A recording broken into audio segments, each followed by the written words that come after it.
but it's not our style. In my company, we always say yes or no. In order to have the technology assessment, I will need from the inventors or intermediaries a very unique value proposition. They should have to tell me what the technology does. What the technology does for me. It's a more customized version, but that's perfect. There is a very good example of the technology brief. On a website, you will see that. It says everything that I may need. In life sciences, it's a little bit complicated because there are lots of different technologies that are offered to us, and the most hardest one to evaluate is the technology platforms, because you can use any place in your technology in production. So the other important thing is that product enabling value, which means that what I buy. Do I buy a car, or do I buy just the wheels? This question seems to be very simple in here. When it comes to my world, here are some examples. Do I buy a molecule? Do I buy just molecule? I mean, in IP rights, I'm saying. A molecule, salt, hydrate, polymorphs, formulation, indication, combination, what I buy. All these things needs expertise. That's why we have a scientific advisory board who are giving opinions on that one, who are supporting us to make the correct choice. And in the end, I will tell you in a minute the development phases of a conventional pharmaceutical. So it's around 10, 15 years. In which phase of the development is that molecule? Assuming that it's a pharmaceutical, even it's a radiopharmaceutical, it's the same case. Also, which are my target markets and what are the regulatory concerns? It differs a lot. Because I will be doing the clinical, if I will do clinical trials for sure, it will be for FDA, for EMA, for both, for local authorities. It depends on the markets that I have selected as targets. So, in the end, why do we do the technology evaluation? It seems very simple. You have a negotiation with the, let's say in this example, with the technology transfer office. They come to me, say that this technology worth 1 million. I would say, if it's fine, I can go ahead. But life is not like that, because you have lots of constraints, including, is it worth something to give money for? So, do I evaluate all the risks? Because as early technologies, the technology gets earlier, the risks are much higher. So even though at phase 3, which you are about to enter into market, there are still lots of risks. So I have to do the technical due diligence as well, and I have to use the network of the company to understand if it is worth to invest in or not. So this is a multidisciplinary approach. That due diligence takes a lot of time, needs a lot of expertise, but on the other hand, for pharmaceuticals, it is very hard to do and time-consuming. In the end, what we would like to achieve is that we would like to find out what the net present value of the product is. So if it is higher than 0, it may be accepted based on your strategical decisions. It may be rejected if it is lower than 0. If it is 0, you may think about it. But these are the phases, phase 1, phase 2, phase 3, and the animal phases you see. You will notice that in here, approximate costs of researching and developing a drug. You don't need to invest in every phases of the product, but somehow, if you would like to be in the market, you would like to be investing in some money.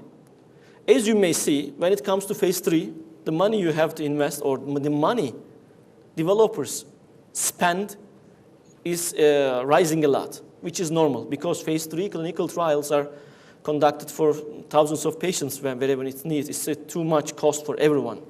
In these costs, you should think that sunk costs are included. I mean that you never have one product in your portfolio as a pharmaceutical company. You have a bunch of products who may be the potential candidates. So some of them are sunk. When I say sunk, I will say also something about the commercialization. Even, I mentioned to you that even in phase 3, you may fail. You may face a lack of efficacy in the data. You may not need the endpoint in phase 3. So in the end, you paid something up to that level, somehow. Only 26% of the drugs launched between 1997 and 2007 were successful. What I mean successful, they are on the market, yes. But commercially, they are failure. Because you have given much money than you expect as the payback. So there are some regulatory concerns. So technology evaluation is very much important in here, because in clinical trial times, which are affecting for sure, when you have the fourth molecule, you have to have your patent. Obviously, you are sharing your data with everyone. So clinical trial times, which are likely to have approximately 10 years, it's affecting your IP because it's over there, it's standing still. You're waiting for making a sale. And then you are making a sale, which means that your net present value is a sum of your expenditures and income. In future, I'm talking about 10, 15, 20 years. It's too much. So what we do is that we do sensitivity analysis, which is very hard. The reason I'm saying is that you are assuming that all the other independent variables are staying same. You're just changing the price. You're changing the demand. Only one. But in real world, everything is changing. So you have some assumptions.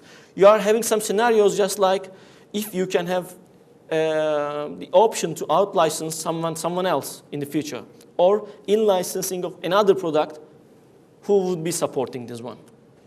So this is one good example of the latest research done in the end of 2012, showing a technology evaluation method for a phase 3 trial.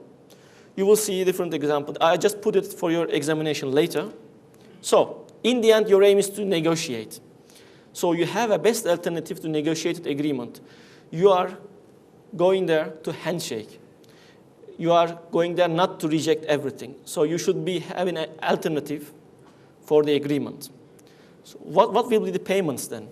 Usually what we prefer is that we would like to involve inventors, especially in radiopharmaceuticals, to be with us in the development phases. If we are investing in early stages, we have to do so. That's why we always tend to have some milestone-based payments. If the molecule reaches phase 1, this payment, phase 2, the other payments, some advance payments, some royalty fees. Those are the things that you should negotiate with the inventor. And we always think about, in my company, long-term approach, because it's already 10, 15 years we are talking about. For medical devices, it's much less, but still, it's a lot of time compared to conventional industrial applications. So what's the big picture in here? What I would like to have is that in order to be having a valuation and convince the potential investors, you have a time limited to just an elevator pitch. It's a very common example. In 1 minute, just let's say the elevator pitch time, you need to convince the potential investor that your technology works for him or her. What we do is for every business, we always prepare business plans for this proposal, and we do the executive summaries, just 1 page, not more, because the investor always read the first page, and the consultants read the others. So it's very common. So you have to have at first glance, you have to have an impact, positive impact on the investor. You can do SWOT analysis, strengths, weakness, opportunities, threats, but it is very tricky to do in life sciences because even though you see that there are lots of clinical trials going on, there is always a chance that another party may take over a license, and a bigger party, let's say, and be a player in your market. There are always risks. And you have to mention your value proposition very well so that in the executive summary at least, you should be able to show the big picture to the potential investors. What are the challenges? it is very hard to forecast long term. We are talking about sales that is going to happen 10 years later. You don't know about the market conditions. There are lots of algorithms based on this one in the literature, but you know, on the other hand, you are the ones who will be doing this because you know the market better than anyone else. Risk analysis is very important. Just like I mentioned, when the molecule is coming to the latest phases, the risks substantially drops. That's a well-known fact, but still there is risk. Who are the competitors? Especially in our segment in radiopharmaceuticals, competition is a little bit better than the conventional pharmaceuticals, but you should be thinking of the competitors. And you should have a multidisciplinary evaluation process. It is critical. You cannot do anything on yourself. You have to have experts in different areas, especially for scientific parts, you will need experts. So I would like to thank you for your time. Thank you very much, Arda. Since we have 10 minutes more to go for the coffee break, we'll be able to have the questions for our first two speakers before the coffee breaks. So إذا كان في أي أسئلة المتحدثين الاثنين السابقين. إذا ما في أسئلة أنا عندي أسئلة مجهزة لهم. فالوقت وقتكم لا تخلوني أخذه. Okay, my question is, by the way, my name is Mohammed Makkawi. I'm from KFUPM. My question is, what are the mechanisms shall university use to increase patenting and licensing activities? Thank you. Directed to which speaker? Dr. Sami. Thank you very much for the question. Actually, for the difficult question. It's a challenge. It's a big challenge. Licensing for the technology transfer offices. It's a fact. As I said, we deal with early technologies, very extensive technological risk, scientific risk, which we're supposed to be responsible of, but also the business risk. That is, you expect the licensee to be more aware of. So the nutshell answer is that the technology transfer should be proactive, basically, in conducting their businesses. This is number one. But as you go at the operational level, really where as they say, the devil in the details, really, there has to be a mechanism of evaluating the technology, because this is really the core of the business. And I've shown kind of a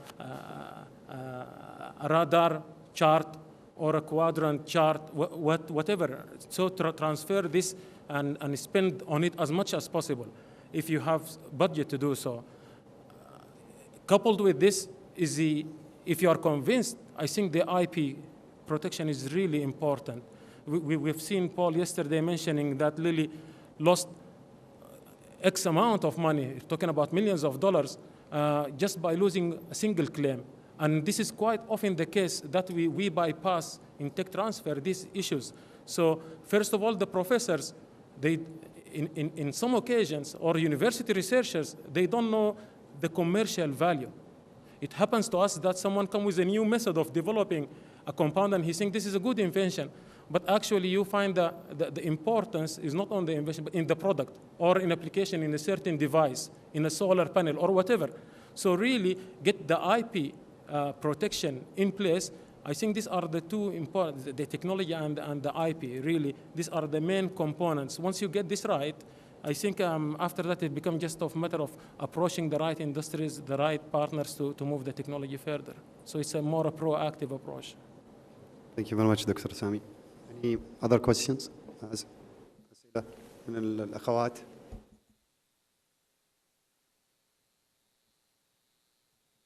سؤال؟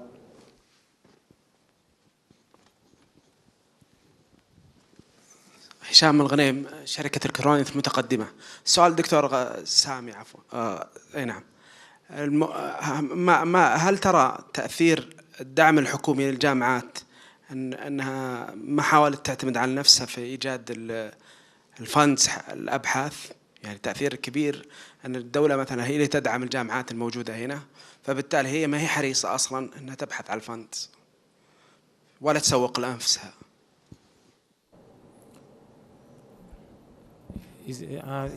I think so. Shall I read the question in English?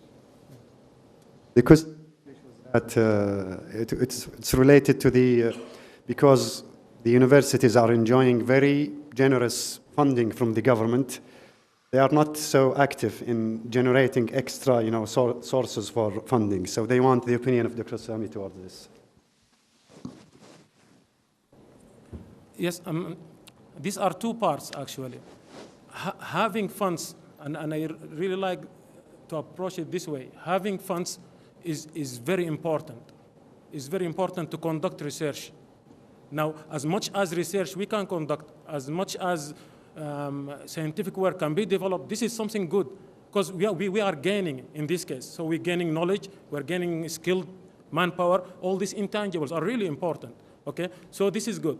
Now, the right way to approach it is to make sure we have the mechanism, as I said, to capture this value of this research. So you filter out the scientific work, really, and then you capture the commercial value. And this is for the society need and strategies and policies and so forth. So really, this approach is really important, because if you went into, and I've seen this sometimes in some forums, that if you go to the approach of that, let me force universities to do industrial research to make it applicable, universities start losing their primary goal of that advancing research and do things that no industry can think, and this is important at the long run. So I think by funding research is absolutely something positive, but I think at the short we need to capture the value in terms of commercial benefit. I'm not sure if this answers your question. هلا ناخذ سؤال أخير إذا كان موجود.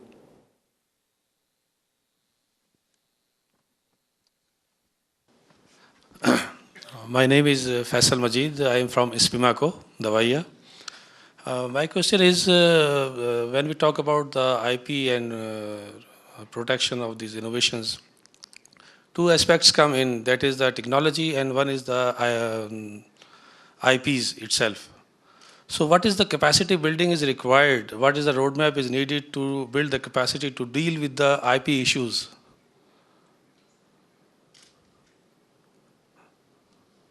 Thanks. In my opinion, it's not about the capacity issue, it's about the strategy issue. In my opinion, I wouldn't limit as intellectual property. I would say intellectual asset management should be the better definition of what should be done, because you have the human capital and something that is not properties yet, but they are assets. So there is not, especially in my case, we have not set some kind of an issue, but we have outsourced some parts, just like for patent writing or patent applications, we have a division in the holding company, it's about 5 people. They are working as an outsider, but they know what we do. So for the IPs arising internally, they can handle it. On the other hand, it's our strategy. We may hire a patent attorney and do the same job after teaching him how to work together with the inventors. It's another strategy. But in my opinion, what we do is the fastest way is just like we are trying to manage the assets altogether. That's why we have a committee,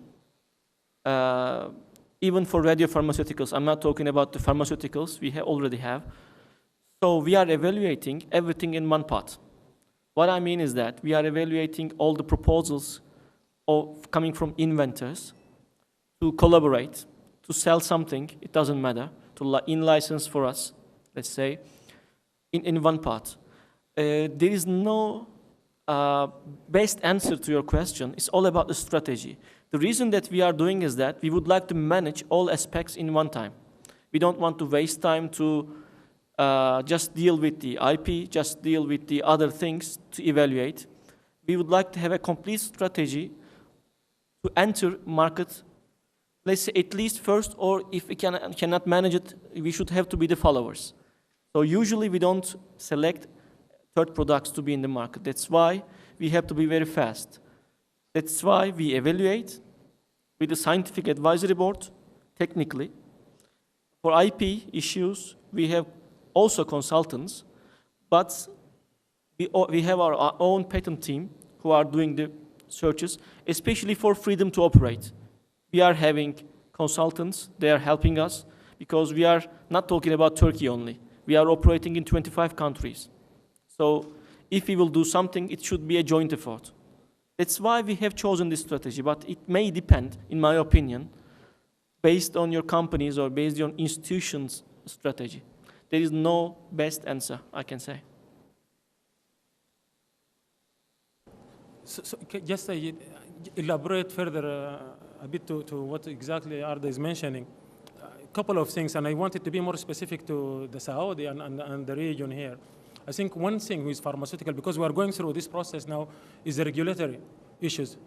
You know, we want equivalent, something like the FDA, that is really proactive, that is really moving intellectually based pharmaceuticals. Really, we are a little bit need to advance on this side.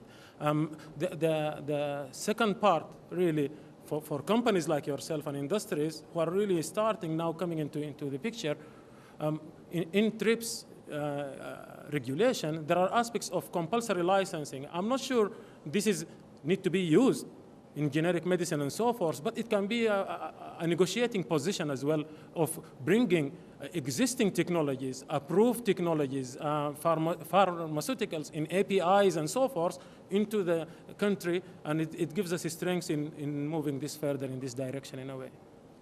Thank you. We don't have any more questions. I think it's time for our coffee break. We'll be back within 20 minutes, so we will resume at 1:40, inshallah. Thank you.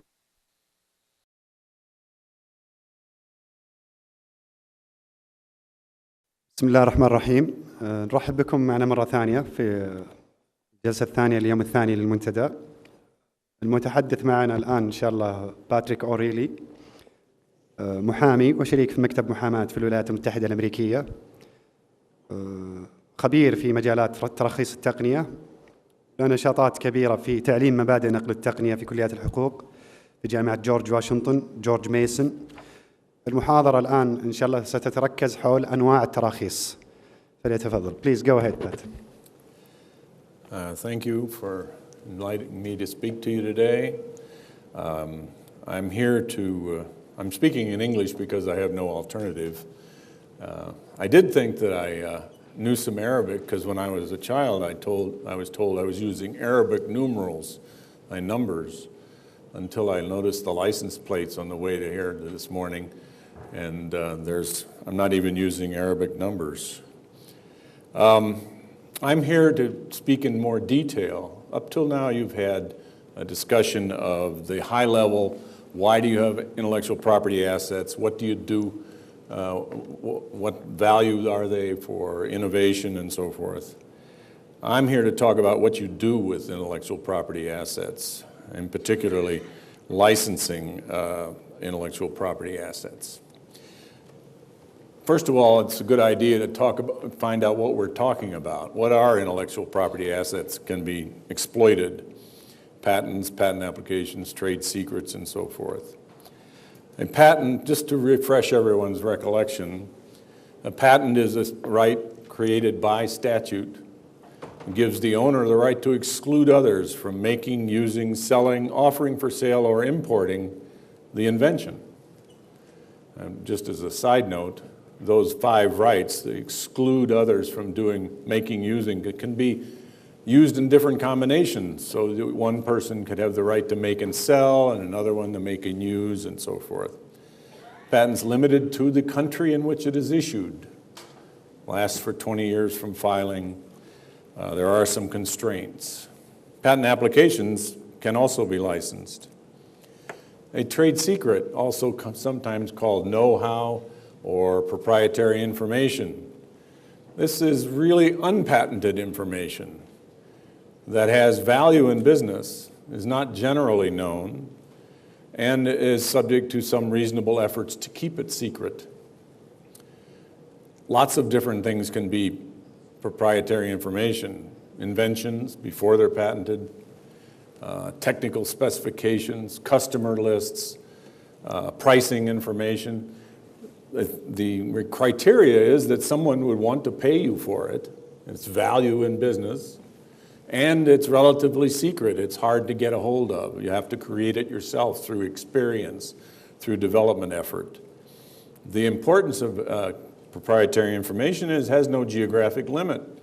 So if you're exploiting it by licensing others, you can extract revenue from everybody who uses it worldwide. It lasts forever as long as it remains secret. That's the risk, of course. It may not always remain secret. Copyright's another right created by statute. It gives you the right to exclude others from copying, displaying, performing the work, the original work that's subject to the copyright. An original work's fixed in a tangible medium, arts, books, music, and software.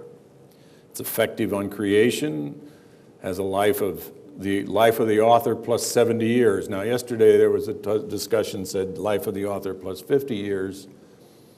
The U.S. changed the law not long ago. It's called the Mickey Mouse Amendment because the copyright was going to expire on Mickey Mouse, and Disney lobbied the Congress to change the law. It's also limited to territory, although there are international treaties.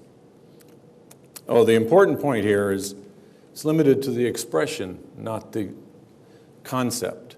So if you had software for a navigation system using GPS on your cell phone, the software that concept could be done several different ways using software.